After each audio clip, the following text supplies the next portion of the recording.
This never happened, because even the most gigantic 100-ton titans die in the first moments from contact with the cocoon. In an attempt to get rid of the Velcro, they stick their paws and head into it, falling further into the trap, immobilizing themselves or blocking their airways and suffocating. However, more insidious monsters, such as ground bedspreads, rage on the plains. These creatures, from a kind of sheets gastric, live shallow underground. They are like huge tablecloths, covering areas up to hundreds of square kilometers. Their smooth, viscous little bodies, up to 1.5 meters thick, called iron baloney, consist of folding silicate carbon fibers. They have such great buoyancy that they can literally throw off the soil like a thin layer of dust. Forming a funnel in the center, which is the mouth and stomach at the same time, it begins to create waves on the surface.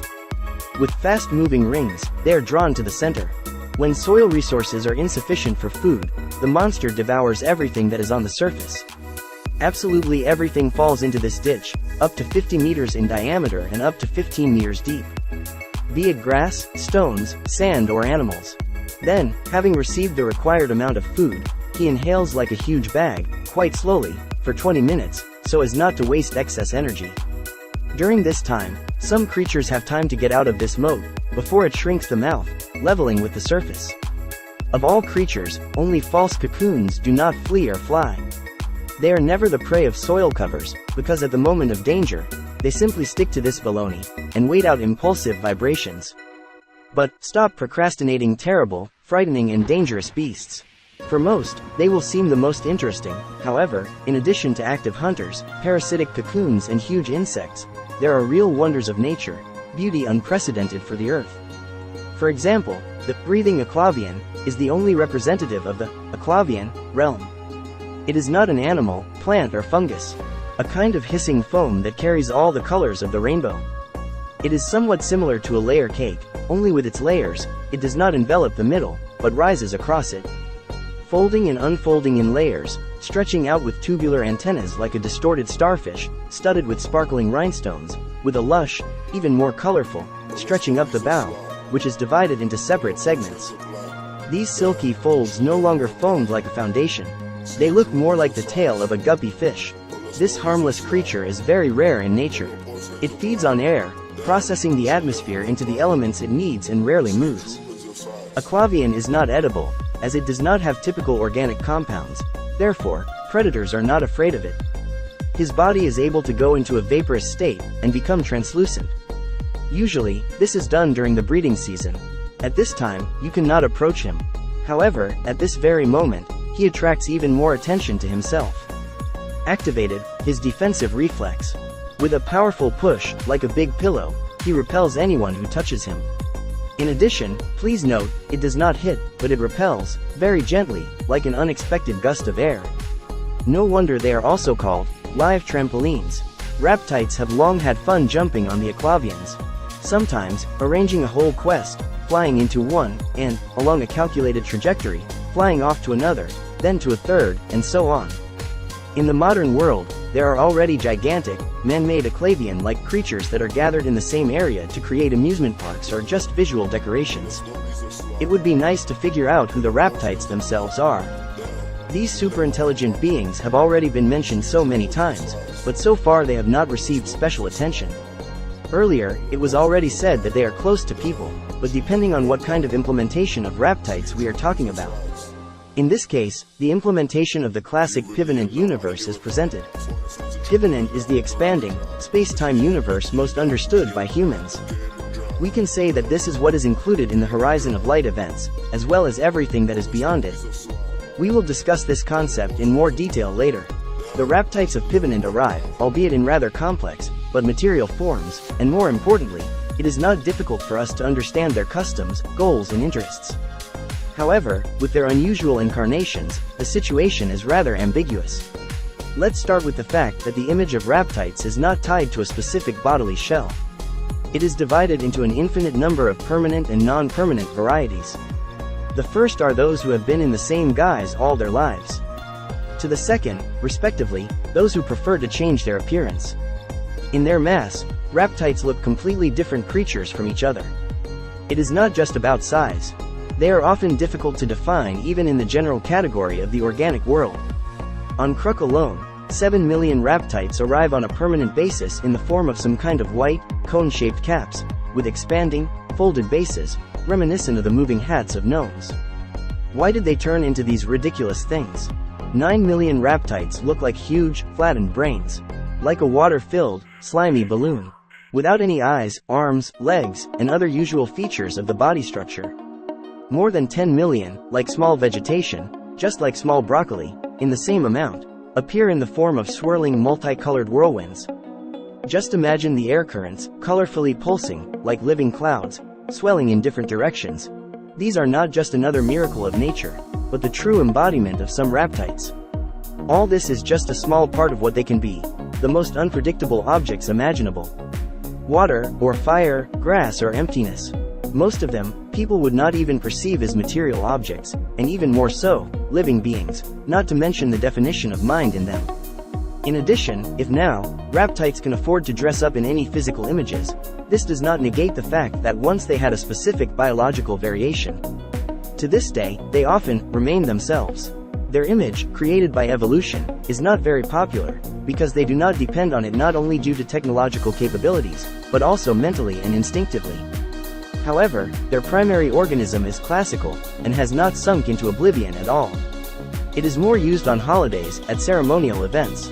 Business appearance, just given preference to reincarnation in a swirling colorful smoke. Within the pivenant, most people still like to transform into living organisms. From ferocious predators to tiny bacteria. Alone, some do not mind being completely invisible and intangible abstractions. Pivenant is a typical human, easily perceived universe. Includes metagalaxy, current cycle, and cratogalaxy, subsequent, previous cycle.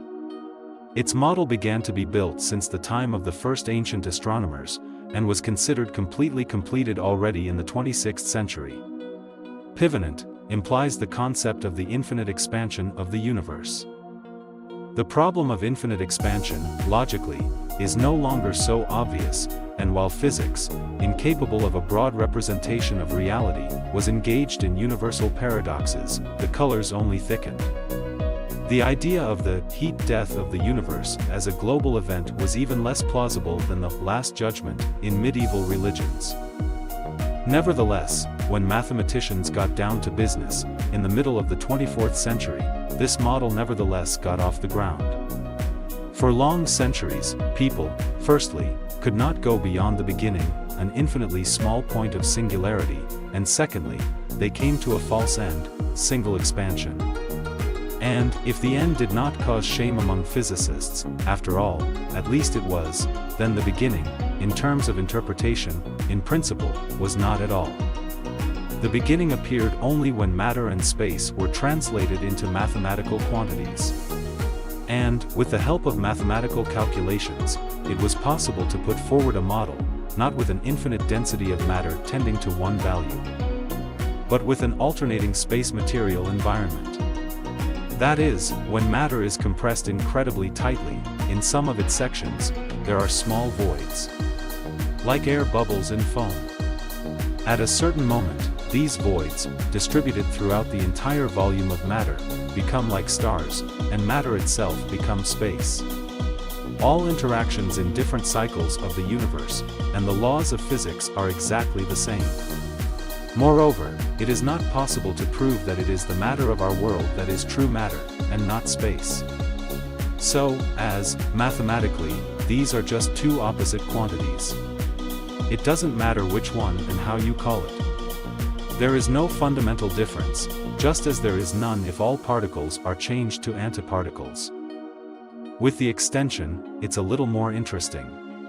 To better understand exactly how the universe must behave in order to turn space back into matter, and matter into space, it would be nice to demonstrate it as a video sequence, but since you are only dealing with text, you will have to turn fantasy into turbo boost mode. The universe of the pivenant model does not expand to infinity, but to the second stage of the new singularity. At a certain moment of the peak expansion, it is necessary to consider several spaces, the boundaries between which is also the material basis. To understand this even better, imagine not the process of expansion, but the reverse process, compression. Now, imagine a black circle, which will be a figurative space, and inside it, white, small circles, stars and galaxies. If you start to shrink the black circle, the white circles scattered everywhere will concentrate in the center. The percentage between black and white will change. Black will become less, and white will not change. When there is as much more white than black as there was initially more black than white, then the cycle can be considered completed, and it repeats again. Further, already a large white ball, inside of which there are small black dots, will continue to narrow, as the black ball narrowed before it, and so, changing only the color palette, one can compress the dimensionless volume to infinity, obtaining the same cyclic manifolds. What is matter for one stage is space for another stage. If, to change the direction of the variability of compression to expansion, it turns out that at the moment of peak expansion, in our case, space, it becomes one of the many points of the multiverse from the material basis. And then comes the moment of truth. The expanding spaces begin to behave, in relation to each other, in the same way as the matter inside them behaved. This excited the minds of mathematicians, and physicists to the last denied such a concept, but many calculations, modeling of artificial environments and computer visualizations left no doubt. In 2557, the scientific community officially proclaimed this theory as the dominant one among all others. This does not mean that the Big Bang theory has simply been crossed out. In fact, only a couple of points were removed from it, leaving, by the way, thermal death, which is quite possible if you link to a specific cycle and accompany it indefinitely.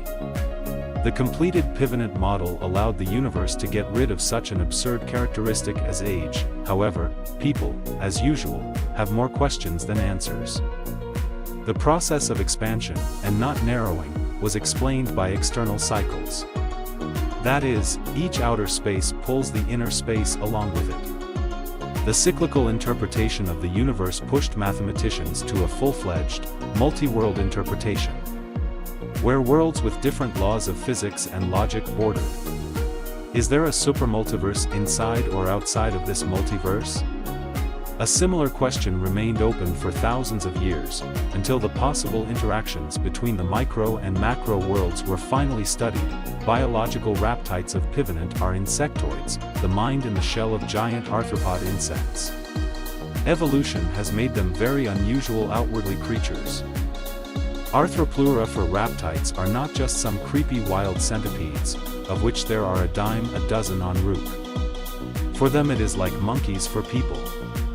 Very similar creatures, once in the same classifying unit. The physiological features of the structure of natural bodies, and the way of life of raptites, have serious differences from people. There is no need to compare here. Raptites are not even mammals. They are a kind of hybrid between reptiles and bipedal centipedes, belong to an unprecedented type of archtops of the animal kingdom. Arctopes are a cross between sipunculids and arthropods, with no respiratory system. Due to the high level of oxygen on Crook, the way the internal organs receive oxygen is similar to the Meganeura. Atmospheric pressure was enough for the tubular tracheas, all over the body, hiding under the scales, to suck in air, filtering unnecessary connections with special blockers. An exoskeleton is required. The nervous system of the arctops is one, without any special zones that stand out. It is evenly distributed throughout the body, not even dividing into the spinal cord and brain. From reptiles, they got muscle tissue and skin on the stomach. When breeding, raptites lay eggs in the external environment, at least in its original nature. From an evolutionary point of view, we are used to the fact that this is less efficient than carrying a fetus in the womb. However, do not rush to conclusions. Indeed, intrauterine gestation is more profitable in extreme, harsh conditions, when every leaf and blade of grass smells of death. However, raptites, at a time when their bodies were ruled by evolution, knew how to go unnoticed among all the monsters and monsters. They skillfully hid their offspring from any predator. The main advantage of laying eggs is that females have much more time than mammals, in a developed, social environment. This increases their productivity. Not to mention that the life of the offspring does not depend directly on the mother's life. But, that was a long time ago. 2,000 years ago. Since that time, many changes have taken place. Primitive physiological processes remained, not in the form of necessity, but as an entertaining pastime.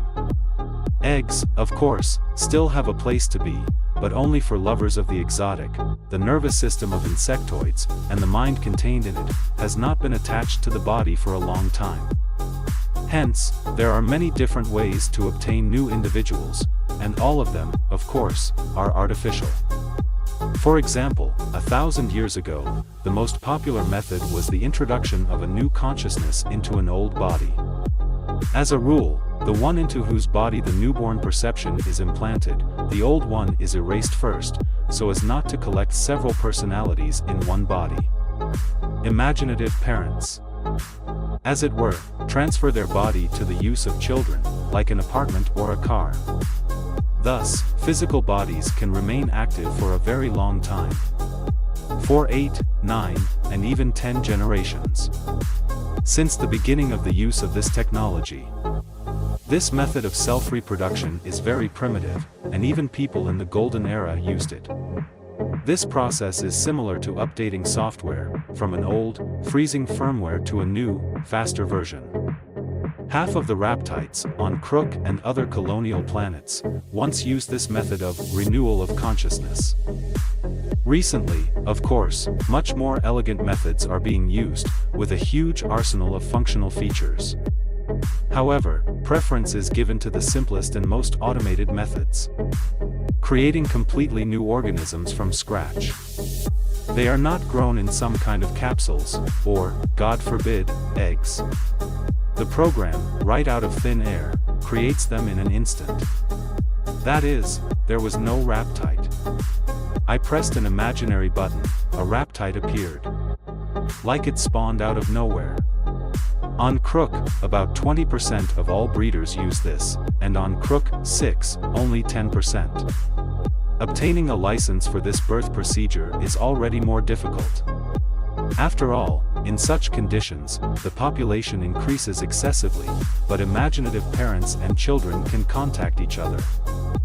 Many people prefer to queue up to buy virtual eggs. In such a way, which has already become a classic, to get offspring free. The program will not calculate the best qualities and virtues of the parents, but will simply introduce the dominant gene into the structure of the new organism. None of the ways make Raptites babysit.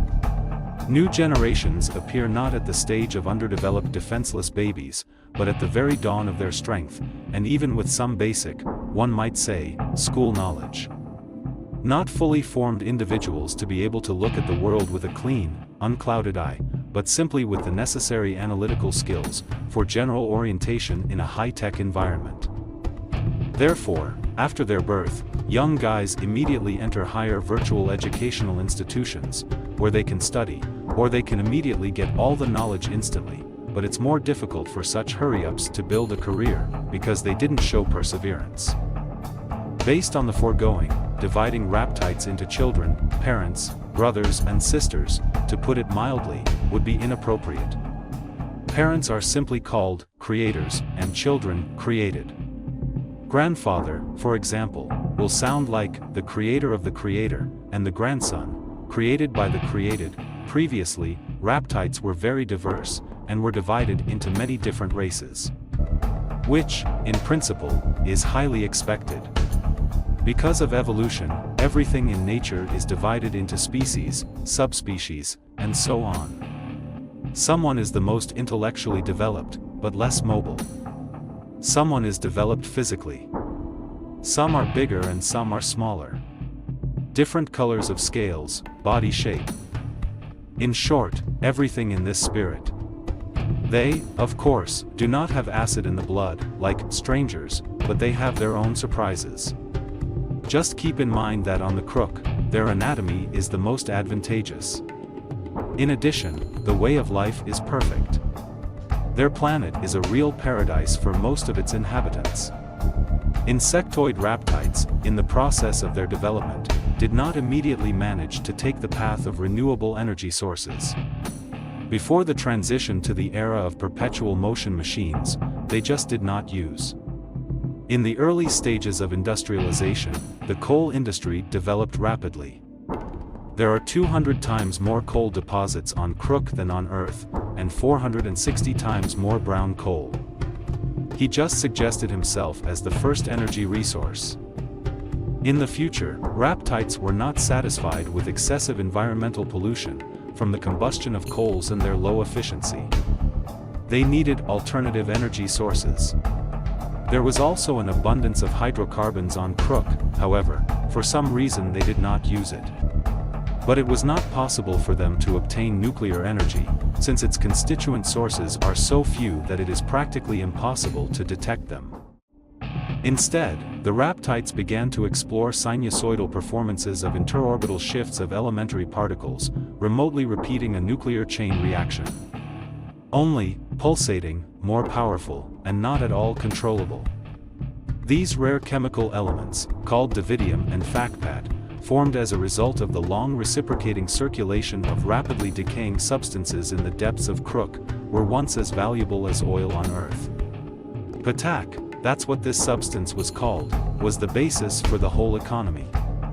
Its elements are able to generate unique davidofacpat fields, which attract matter to themselves in a special way, and rebuild it at the atomic level, replacing electrons, protons, neutrons, as well as changing their number. After the energy of the fields is equal to the charge of the attracted particles, they are thrown away by a strong push, generating several tens instead of one activated center. Thus, this reaction is the most dangerous of all possible in the natural environment. After all, its reagents do not decrease, but only increase during the reaction. However, the overall efficiency drops, and the fields weaken, until, at one point, the blast wave turns into ordinary wind.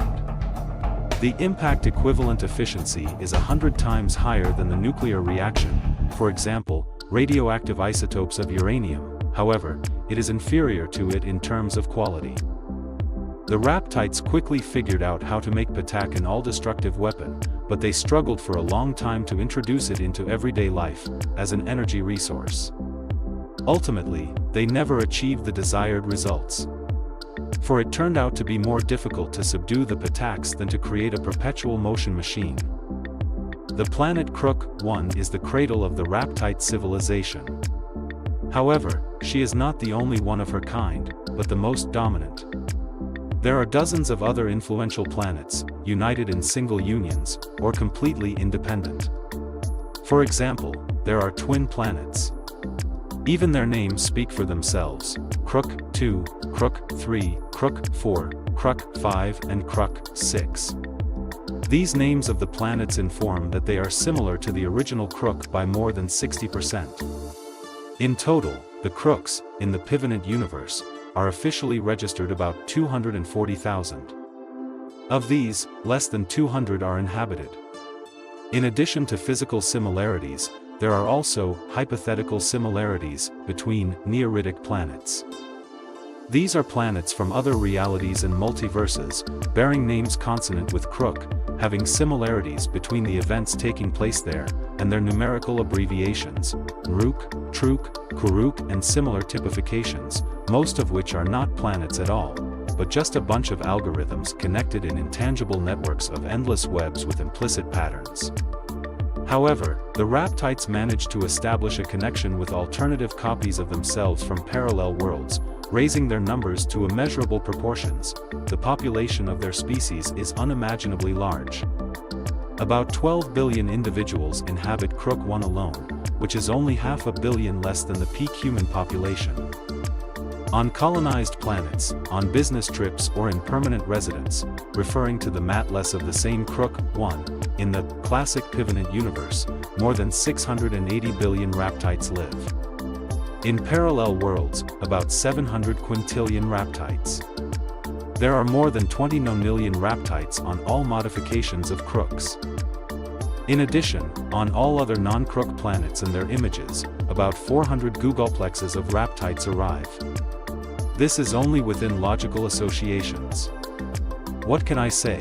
Even if in the coherent reality belonging to the internal database of Hervium A-B, the number appears in complex projections. It ranges from -infinity to infinity of individuals. This is no longer in my head.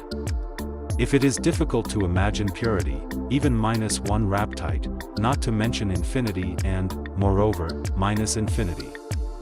In general, some kind of nightmare. Their physical images correspond to seemingly simply impossible mathematical definitions. That is why the Hervium database is the limit for intelligent beings who think in terms of relative sets.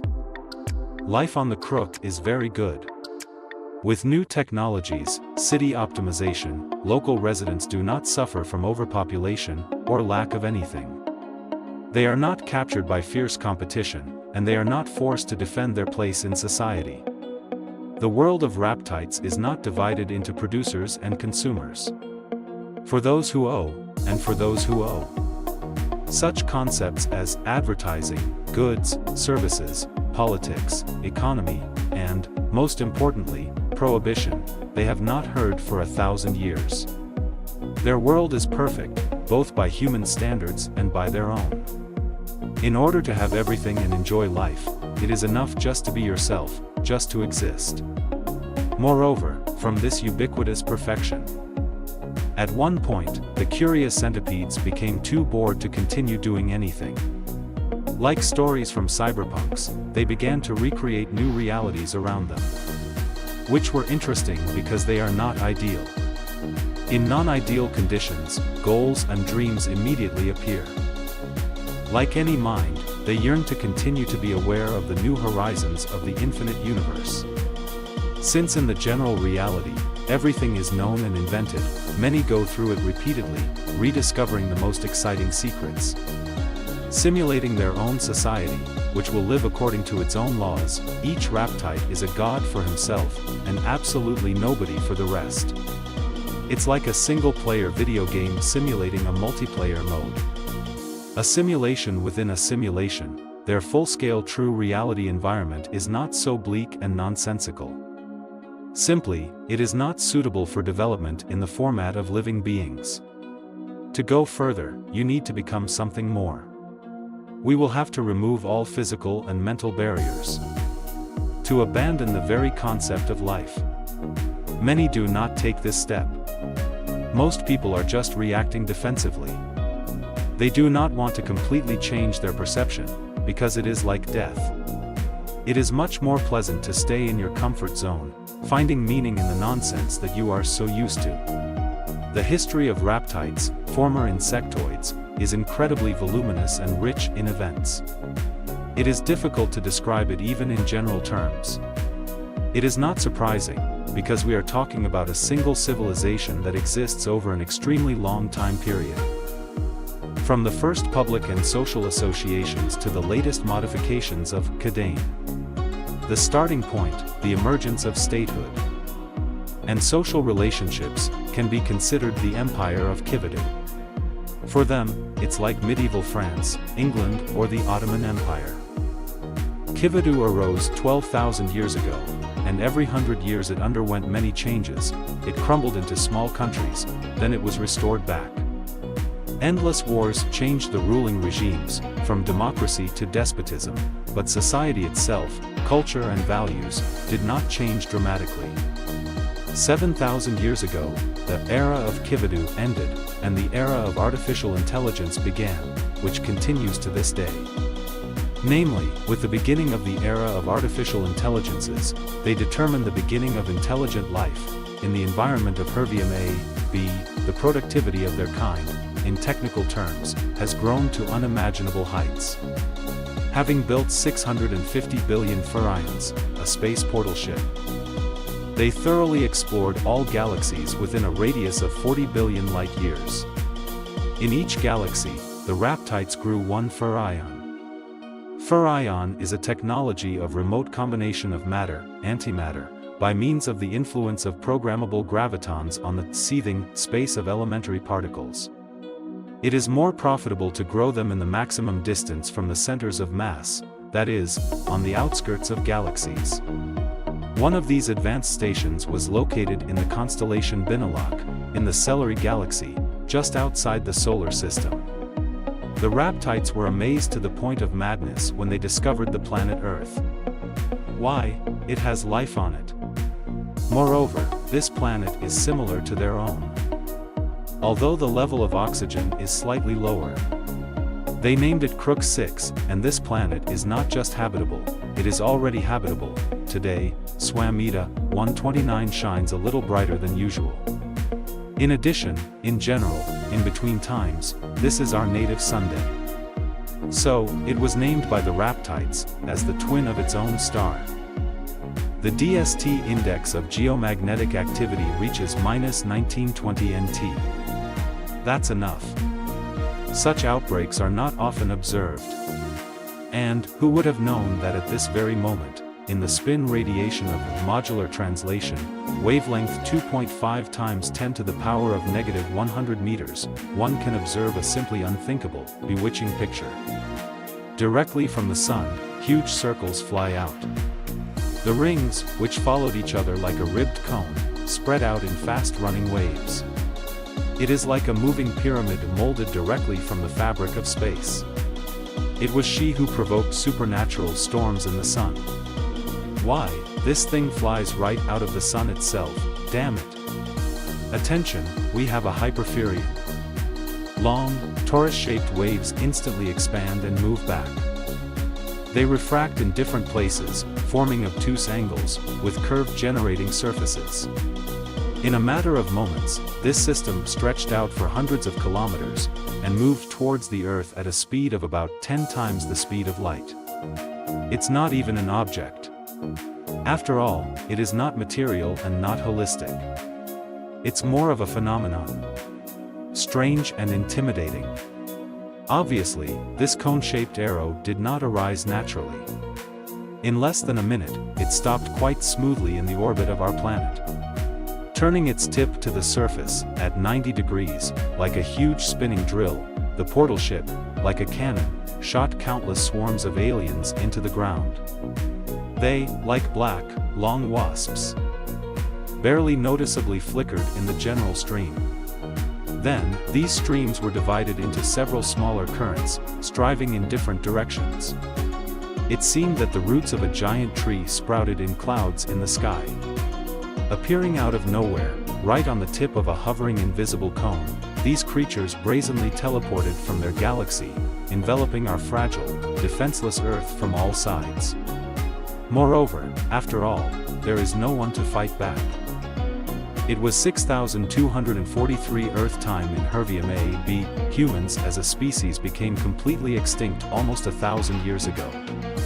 The cause of extinction was a double global natural disaster, as a result of which almost all mammals disappeared, as well as an impressive part of insects and even plants. The tragedy that marked the loud end of the Cenozoic era did not happen all at once. Compared to other major shocks, the monstrous apocalypse lasted only some 700 years. Wiping off the face of the Earth, during this time period, 70% of all life, including viruses and bacteria. What happened, of course, does not reach the Permian mass extinction, but in its surroundings and relative transience. Historically, this brightest catastrophe completely overshadows all conceivable and unthinkable ideas. The Indonesian era has arrived. Why Indonesian? Because it was from there that the events began that led to a nightmarish shock to the biosphere. A lingering earthquake, with a magnitude of 9.8, provoked a chain reaction, waking up, at the same time, almost all the volcanoes of the Pacific Ring of Fire. 195 island and underwater objects, at the stage of maximum and medium activity, produced a total of 5,500 cubic kilometers of emissions of basalt rocks and gases. The sky was covered with a dusty tarpaulin, like a sarcophagus of an emergency nuclear power plant. The cold nuclear winter has slowly set in. However, the horror does not end there. It's just getting started. The trembling Earth in the Pacific Ocean, splitting 3 lithospheric plates at once, African, Indo-Australian, and Eurasian. As a result, the movement of all continents and ocean currents has changed. This led to the strongest known tsunami in human history. The Gulf Stream literally washed away the gap between North and South America, from Mexico to Colombia with all the islands. About 80 years later, by an unfortunate coincidence, a huge asteroid fell to Earth. It came from interstellar space, and was mostly made of refractory tantalum, so it exploded just on contact with water, crashing into the Atlantic Ocean between Africa and South America. The water did not muffle the force of the explosion, but, on the contrary, strengthened it, due to the large temperature difference. The tension of the Earth's crust could not stand it, and the mid-Atlantic ridge broke. The diameter of the meteorite, at the time of impact on the surface, exceeded 200 meters, and the speed of fall was about 70,000 kilometers per hour. Its mass reached a whopping 58 million tons. I don't even want to make comparisons in equivalent values of nuclear explosions, generally accepted, Hiroshima, trinitrotoluene or Tunguska meteorites. The lithospheric plates excited by eruptions have weakened the joints. The Earth did not expect such a turn of events. She seemed to have come apart at the seams. Like a cracked egg, on half of the surface, the planet released from the resulting crevice more of its insides than in all previous eruptions, for several million years combined. In the blink of an eye, nuclear winter was replaced by a black bath. This is exactly what hell should have looked like in the minds of people. For several decades, the Earth practically turned into Venus. It was during this period that even the most resistant biological species had a hard time. Scorching magma covered all continents, melting the Antarctic ice.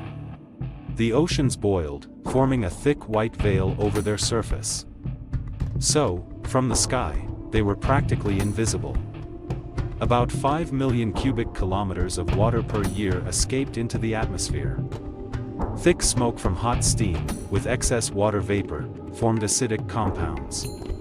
Dense, deadly clouds enveloped the entire planet. The atmospheric layer has increased 15 times, the ozone layer has completely disappeared. It is not difficult to guess what follows from this. In fact, the Earth is very lucky. From such a hopeless darkness, by some miracle, processes unusual for our planet slowly stabilized. Everything returned to its original state. The consequences of terrible events will undoubtedly be reflected on the planet for millions of years if the Earth is not artificially transformed. If people had the proper level of development, they might have survived this difficult stage. However, the circumstances did not allow this to be done.